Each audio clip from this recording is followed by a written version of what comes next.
Então, na parte de agora, a gente entra na parte de fisiologia vegetal, né? Entender como o organismo vegetal funciona.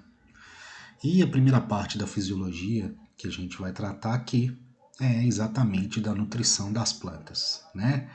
Muita coisa a gente já sabe, mas a gente precisa dar uma atenção, né, maior nas novidades e rever aquilo que a gente já tem um certo conhecimento, né? Então, vamos lá.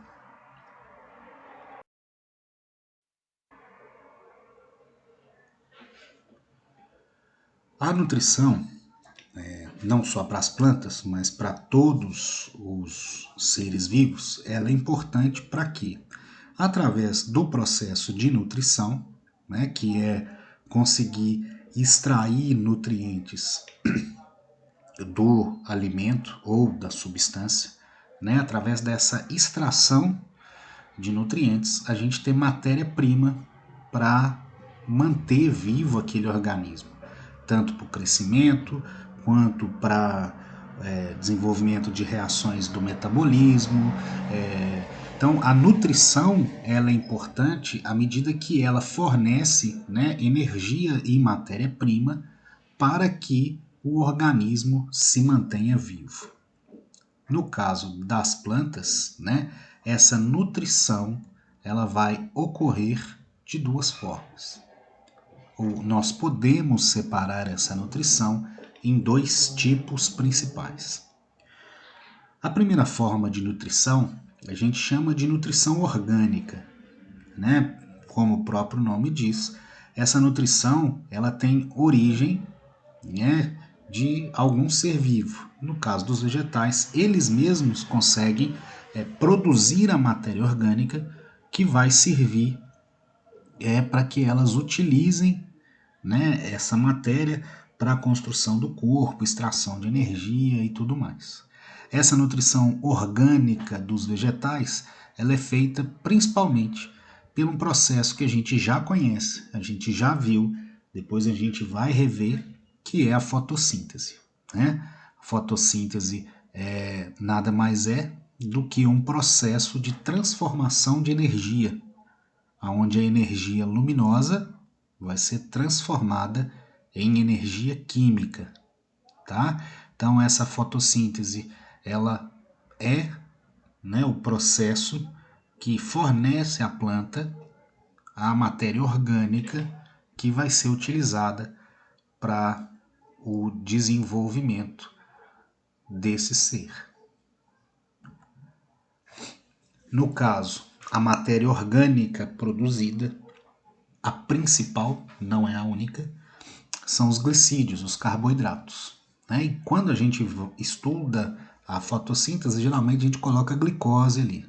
A glicose ela é um glicídio, a glicose é um carboidrato.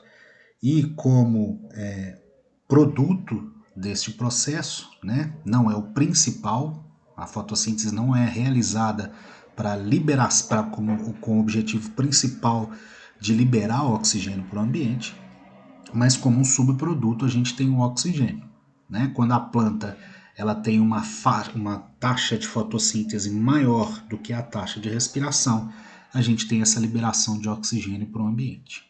Mas a fotossíntese, né, essa transformação de energia, ela tem o intuito principal de, a partir do gás carbônico, formar os glicídios, né, uma matéria orgânica que a planta irá utilizar como fonte de alimento. Outro tipo de nutrição que as plantas também usam é uma nutrição que a gente chama de nutrição mineral ou inorgânica, né? Pelo próprio nome, a gente já consegue identificar que essa nutrição, esses nutrientes, eles não têm origem de um ser vivo, né? Então é inorgânico.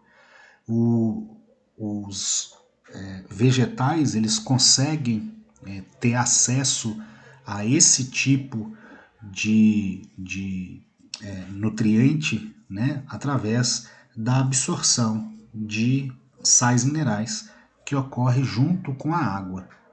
Então, quando a planta ela absorve a água, existem sais minerais dissolvidos ali, né, que estão presentes no solo e acabam sendo dissolvidos na água. Quando a planta ela absorve essa água, por consequência, ela também vai absorver esses sais minerais. E aí, esses sais minerais, apesar de não receberem a devida importância, né? Mas a gente tem que entender que do mesmo jeito que a planta não sobrevive sem a matéria orgânica, ela também não vai viver sem a matéria inorgânica. Do mesmo jeito que a matéria orgânica é importante, né, para fornecer energia e para o vegetal conseguir desempenhar suas atividades metabólicas para se manter vivo, a nutrição mineral é igualmente importante. E é isso que a gente vai ver, tá ok?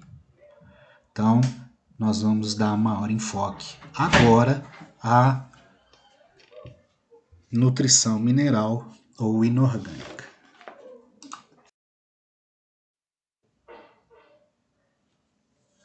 Então, vamos lá para nutrição mineral, né? Como a gente viu, essa nutrição mineral é aquela nutrição que o vegetal, né, tem através da absorção da água e dos sais minerais que estão no solo, né? Então, gás carbônico, água e os sais minerais vão fornecer os nutrientes químicos para a síntese de substâncias que vão formar as células vegetal. Então, para formar o corpo do indivíduo, as estruturas que vão fazer com que o metabolismo aconteça, né? as funções fisiológicas ocorram. Então, tudo está diretamente relacionado à aquisição que os vegetais fazem desse tipo de nutriente. Então, no caso, os sais minerais, eles são divididos em dois grandes grupos. Um deles a gente chama de macronutrientes. E aí o nome já fala para a gente aí o que se refere. Então, os macronutrientes são aqueles elementos químicos, que são necessários em grande quantidade. Quem são esses macronutrientes? Então a gente tem aí o hidrogênio, o carbono, o oxigênio, o nitrogênio, o fósforo, o cálcio, o magnésio, o potássio, o enxofre e o silício. Esses aí a gente considera como macronutrientes.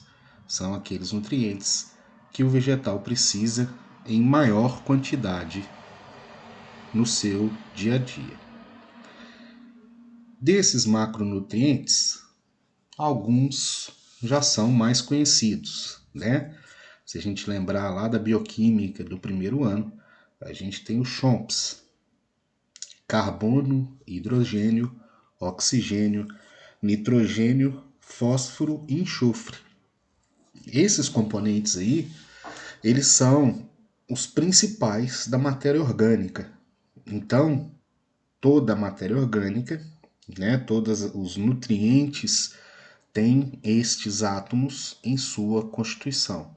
Então, se a gente pensar em proteína, se a gente pensar em lipídio, em vitaminas, então a gente sempre tem os ácidos nucleicos, então a gente sempre tem esses compostos químicos formando as moléculas complexas.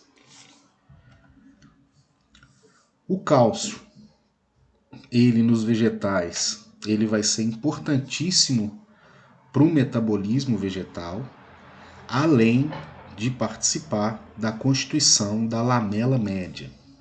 Lamela média, só para lembrar, é aquela estrutura que está entre duas paredes celulares. Então, essa lamela média, ela vai funcionar como uma espécie de cimento entre uma célula vegetal e outra, vai unir uma parede com outra. O potássio, ele vai atuar na regulação da pressão osmótica, e a gente vai ver que ele é bastante importante nesse sentido, né? Essa pressão osmótica ajuda até no caso do transporte de seivas. O magnésio, ele é um importante constituinte da clorofila. A clorofila, ela é formada por magnésio. Na verdade, a molécula de clorofila, ela tem um magnésio no centro, né? E esse magnésio é envolto por átomos de nitrogênio e carbono. Então, isso faz com que a clorofila seja montada, né? Então, eu preciso do magnésio para montar a molécula de clorofila. A falta desses nutrientes pode ocasionar problemas graves nos vegetais. Então, se falta nitrogênio, a gente nota que o vegetal ele tem uma deficiência no crescimento dele. Se falta magnésio, a gente nota que as folhas ficam amareladas. E existem outros fatores que nos dão indícios de falta de algum macronutriente.